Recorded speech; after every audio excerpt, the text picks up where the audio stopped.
নমস্কার সকল ভক্তগণকে।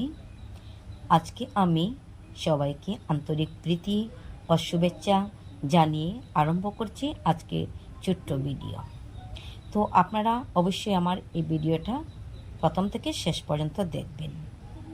শ্রীকৃষ্ণের বিশাল দ্বারকা নগরীর ইতিহাস।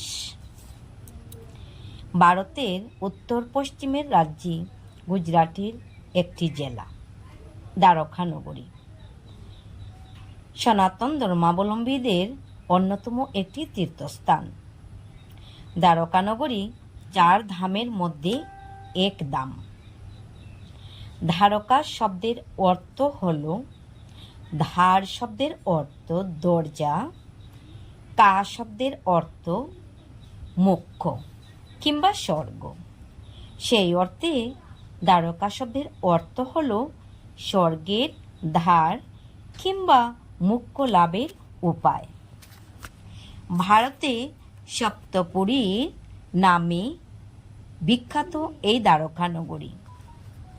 এই দ্বারকা নগরী প্রায় 800 বছর পুরনো।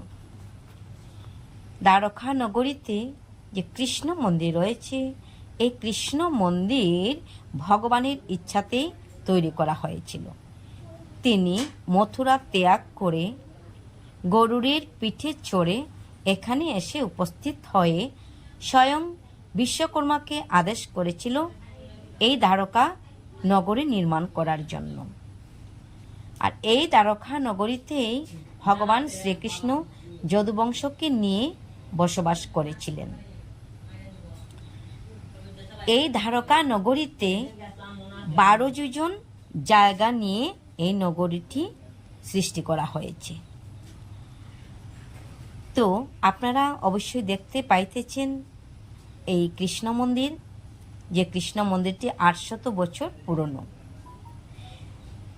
তো আপনাদের কাছে আমার অনুরোধ রইল, যদি আপনাদের কাছে আমার এই ছোট্ট ভিডিওটি ভালো লেগে থাকে অবশ্যই লাইক কমেন্ট করবেন, এবং এখন পর্যন্ত যারা নতুন সাবস্ক্রাইব করেননি তারা অবশ্যই সাবস্ক্রাইব করে নেবেন। আর কৃষ্ণ মন্দিরের জন্য অবশ্যই লাইক করতে ভুলবেন না। যাদের দেখার ইচ্ছা আছে তারা অবশ্যই এই হিন্দু ধর্মাবলম্বীদের তীর্থস্থান বা বলতে পারি স্বর্গের